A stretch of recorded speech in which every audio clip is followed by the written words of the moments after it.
Number 1 ہم مہنگی بجلی بناتے ہیں اور سستی بیچتے ہیں، اس طرح نہیں چل پائے گا، ہمیں کچھ نہ کچھ کرنا پڑے گا۔ نمبر 2 ہماری بجلی کی جو اس وقت قیمت ہے اس کو کم کرنے کے لیے ہمیں اپنی بجلی کا مکس تبدیل کرنا پڑے گا، جو صرف اگلے 2-3-4 سال میں ہو سکتا ہے، اس سے کم عرصے میں نہیں ہو سکتا۔ نمبر 3 بے انتہا چوری چکاری ہے ہماری جنریشن کے اندر۔ مثلا میں آپ کو اگر صرف یہ بتا دوں کہ ہماری اس وقت جو سب سے زیادہ ناکارہ جو اس وقت بجلی پیدا کرنے کے کارخانے ہیں، جو سرکار کے کارخانے ہیں، ہم سب سے زیادہ تیل ان کو دیتے ہیں، اور سب سے زیادہ جو ایفیشنٹ کارخانے ہیں آئی پی پیز جو پرائیویٹ سیکٹر کے اندر ہیں، سب سے کم بجلی ان کو دیتے ہیں۔ اس وقت ان کی ڈیمانڈ 4000، یعنی وہ 50% اپنی کیپیسٹی پہ چل رہے ہیں۔ 4000 ٹن ان کو تیل چاہیے، اور ہم 6000 ٹن ان کارخانوں کو دے رہے ہیں جو صرف 650 میگا واٹ بجلی پیدا کرتے ہیں، جبکہ یہی اگر ہم اس 6000 میں سے 4000 ڈائیورٹ کر دیں آئی پی پیز کو تو ہماری 1150 بجلی پیدا ہو سکتی ہے۔ آپ کے پاس یہ اتھارٹی نہیں ہے کرنے کی؟ آپ کے پاس یہ اتھارٹی نہیں ہے؟ جی میں نے تو فیصلہ کر لیا، میں تو اس کا اعلان بھی کر چکا ہوں۔ انشاءاللہ اگلے ہفتے سے اگر گورنمنٹ نے ہمیں پیسے دے دیے، گورنمنٹ سے ہم مانگ رہے ہیں کہ ہمیں لگ بھگ آپ 50 بلین یا 100 بلین یا 150 بلین دیں تاکہ ہم اس ڈیٹ کو ریسٹرکچر کر سکیں، تاکہ ہم آئی پی پیز کو پیسے دے سکیں تاکہ وہ 1150 میگا واٹس پیدا کریں، بجائے اس کے کہ ہم 6000 ٹن تیل دینے کے بعد 650 میگا واٹ بجلی اپنے جنکوز میں سے 150 ارب روپے کی فوری ضرورت ہے تاکہ لوڈ شیڈنگ میں کمی آ سکتی ہے۔ اس کے علاوہ 150 ارب روپے جی 150 ارب روپے اگر ہمیں نہیں ملے تو ہمارے لیے جو میں آپ کو وعدہ کر رہا ہوں ریلیف دینا یہ ممکن نہیں ہوگا، ریلیف نہیں آئے گا فوری ریلیف۔ اگر ہمیں 10 بلین کر کے جی یعنی 10-20 ارب روپے سے کام نہیں چلے گا، 150 ارب روپے فوری دیا جائے گا۔ صحیح مصدق علی صاحب، یعنی میں آپ کی بات کو کنکلوڈ کر رہا ہوں کہ 150 ارب روپے اگر فوری ملتا ہے تو پھر لوڈ شیڈنگ میں فی الحال کمی ہو سکتی ہے الیکشنز تک کے لیے، اور اگلے 4 سال میں لوڈ شیڈنگ کو ختم کرنے کے لیے یا بہت حد تک کم کرنے کے لیے بہت سے اقدامات کرنے ہوں گے، اور دیکھتے ہیں کہ آنے والی حکومت ایسا کر بھی سکتی ہے نہیں، مشکل اس کے لیے فیصلے ہوں گے۔ مصدق علی صاحب نگران وفاقی وزیر پانی بجلی ہمارے ساتھ، ان کا شکریہ ادا کرتے ہیں۔ بریک کے بعد ملیں گے اس سٹوری کے ساتھ۔ آسمان رویا نہ زمین کانپی اور نہ ہی مسلم امہ کا ضمیر جاگا، ایک ہی حلے میں برما کے مسلمانوں کے 5000 گھر نظر آتش۔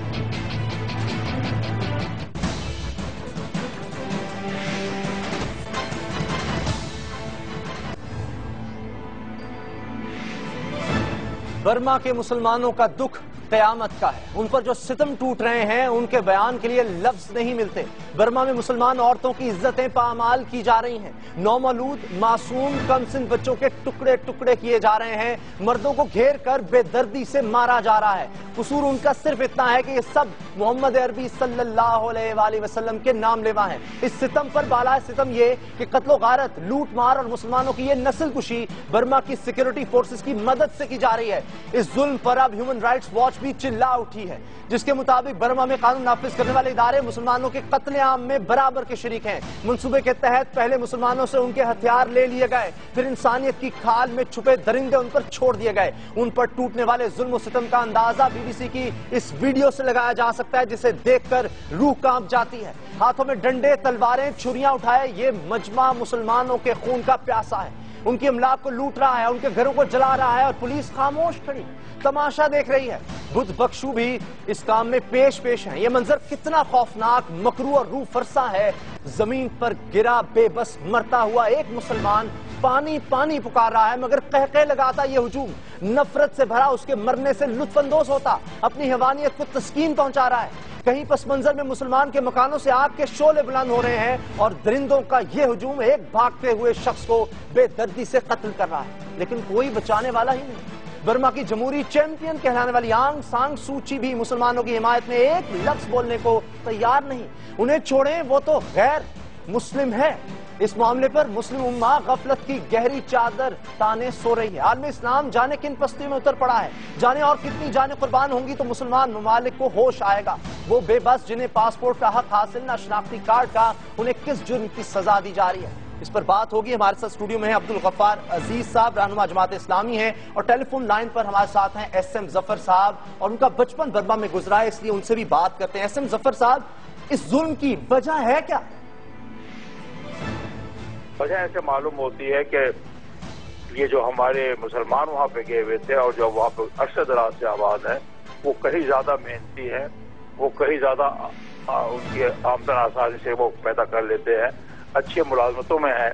تو یہ صورتحال اس کی نشاندہی کرتا ہے کہ لوگوں کو یہ خیال پیدا ہو رہا ہے کہ یہ باہر سے آئے ہوئے ہماری ملازمتوں پر اور ہماری آمدن پہ کس طریقے سے تصرف کر رہے ہیں، اور ان کو نکالنے کے لیے ایک جینوسائیڈ کا عمل شروع کیا گیا ہے، جس میں آپ نے چونکہ سوال پوچھا کیوں ایسا ہو رہا ہے، جی یہ بھی دکھائی دے رہا ہے کہ حکومت شامل ہو چکی ہے، اور حکومت اگر شامل ہو تو پھر لا اینڈ آرڈر مینٹین کرنا بڑا مشکل ہوتا ہے، اور اس کے برعکس جو رائٹرز ہوتے ہیں جو بلوا کرتے ہیں ان کو آسانیاں میسر آ جاتی ہیں. اب حل کیا ہے ہمارے پاس؟ کیا کیا جانا چاہیے اس مسئلے کے حل کے لیے؟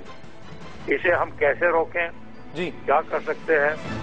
پرویز مسلمان تو اس وقت میرا خیال ہے بہت بری حالت میں ہیں، اور وہ جو کیا ان کا نام ہے، اس کا کچھ علیحدہ نام رکھا ہوا ہے بیچاروں کا، جی جو اس وقت غریب غربا بنے ہوئے ہیں اور جو ہر جگہ جانا چاہتے ہیں ان کو کوئی لینے کو بھی تیار نہیں، وہ بڑی بری حالت میں اپارتھیڈ حالت میں بیٹھے ہوئے ہیں. علاج اس کے تو دو ہی ہیں، ایک تو یہ کہ United nation security council interfere ٹھیک ہے، یعنی OIC کو، اقوام متحدہ کو ایکٹیو ہونا ہوگا، اور ہماری دفتر خارجہ کو بھی کچھ کرنا چاہیے. بہت شکریہ آپ کا احسن مظفر صاحب. عبدالغفار صاحب، یہ سوال میں آپ کے سامنے رکھنا چاہتا ہوں، ہماری دفتر خارجہ، پاکستان، OIC کچھ کرتے کیوں نہیں؟ ابھی تک سو رہے ہیں، اور کتنے مسلمان شہید ہوں؟ یہ جو قیامت ہے یہ گزشتہ 2 صدیوں سے جاری ہے، خاص طور پہ 1938 کے بعد سے تو وہاں مسلسل مسلمانوں کا قتل عام ہو رہا ہے. اب تک وہاں پہ کوئی تقریباً 5 ملین کی آبادی میں سے 4.5 ملین کے قریب لوگ وہاں سے نکالے جا چکے ہیں. 45 لاکھ. یہ جو روہنگیا اب وہاں باقی بچے ہیں اراکان کے علاقے میں، وہاں ان کو اب ان کے صدر نے کہا ہے کہ یہاں سے نکل جاؤ وگرنہ ہم تمہیں بھی نہیں چھوڑیں گے. یہ انسانوں، آج کی وہ تہذیب حاضر اور ایک ترقی یافتہ دنیا کہ جہاں پہ انسانوں سے، لاکھوں انسانوں سے جینے کا چھینا جا رہا ہے. آپ نے جو کہا کہ راستہ کیا ہے، اب تک دیکھیں عالم اسلام میں صرف ترکی کا وزیر اعظم اور اس کی اہلیہ وہاں پہ پہنچے ہیں، باقی کسی مسلمان ملک نے وہاں جانے کی کوئی، امریکہ اور ابھی یہ ہیومن رائٹس واچ نے کوئی تقریباً 152 صفحات کی رپورٹ تو شائع کر دی، جس میں کہا کہ جون 2012 سے لے کے اب تک کوئی تقریباً 1,25,000 مزید وہاں کے شہری انسان، بھول دے کہ مسلمان ہیں، 1,25,000 مسلمان ان مہینوں میں وہاں سے نکالے گئے ہیں یا مارے گئے ہیں. لیکن پھر اس کے بعد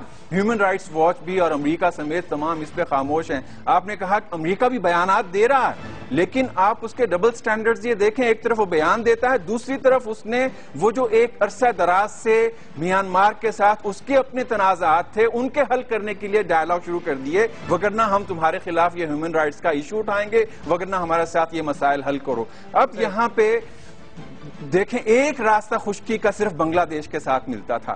اب ہم کس کا رونا روئیں؟ بنگلہ دیش کا صرف اتنا اس سے طلب کیا جا رہا تھا کہ روہنگیا مسلمانوں تک جانے کا راستہ دے دے، جو ابھی تک زخمی ہیں، جان بچائی جا سکتی ہے، بھوکے ہیں. بنگلہ دیش کی فوجیں اب وہاں پہ راستہ روکے کھڑی ہیں. یہ ہم اپنے مسلمان بھائیوں کے ساتھ یہ سلوک کر رہے ہیں. اسامہ صاحب، میں ذاتی طور پہ بہت ساری ایسی عالمی NGOs کو جانتا ہوں جن کے پاس فنڈز ہیں، لوگ ہیں، جانا چاہتے ہیں، ڈھاکہ تک پہنچے ہیں. ہم بھی آدمی طاقت ہیں. 5,000 گھر جلا دیے جاتے ہیں، 1,25,000 سے زیادہ لوگوں کو نکال دیا جاتا ہے، 45 لاکھ لوگ مشکل میں ہیں، سینکڑوں جانیں جا چکی ہیں، مسجدیں جلائی جا چکی ہیں. اس کے بعد ہم بھی خیر، ہم تو سب سے پہلے پاکستان کی اسی پالیسی پہ چل رہا ہے نا، زرداری بھی جو پیچھے پرویز مشرف نے شروع کی تھی، آئندہ انتخاب میں بھی آپ دیکھیں کسی نے یہ نہیں کہا. لیکن ہماری NGO سیاسی جماعتیں فوراً آفس پر دباؤ تو ڈال سکتی ہیں. ہم تو یہ ایشو اٹھا رہے ہیں، بار بار اس پر بات کر رہے ہیں. آپ نے اس پہ بات کیا، لیکن آج آپ اپنے ٹی وی چینلز میں دیکھیں کتنے ایسے ہیں کہ جہاں پہ کل جو 70 مسلمان وہاں پہ قتل کیے، انسان قتل کیے گئے ہیں، ان پہ کسی نے بات کی ہے. اگر وہاں پہ صدر پاکستان نے ایک بیان ابھی جاری کیا ہے، لیکن اس بیان کے بعد کیا؟ اگر تاشی کو بلا کر اس پر کم از کم پوچھنا تو چاہیے. ہم آواز اٹھا رہے ہیں، اور اگر آج ہم نے اپنے مسلمان بھائیوں کے لیے آواز نہ اٹھائی تو کل کو ہماری بھی مدد کے لیے شاید کوئی نہ آئے. بہت شکریہ میں ادا کرتا ہوں آپ کا عبدالغفار عزیز صاحب، آپ نے پروگرام میں شرکت کی اور آواز اٹھائی. امید کرتے ہیں کہ پاکستان کے دفتر خارجہ بھی اس پر آواز اٹھائے گا، اور مسلم امہ بھی نہ جانے کیوں سو رہی ہے، اب تک اپنے مسلمان بھائیوں پر یہ ظلم ہوتا دیکھ رہی ہے. بہرحال اپنی دعاؤں میں ان مسلمان بھائیوں کو بھی یاد رکھیے گا. پروگرام دیکھنے کا بہت شکریہ. اللہ تعالیٰ آپ کو نفرتوں اور اولاد کے غم سے محفوظ رکھے. اللہ حافظ.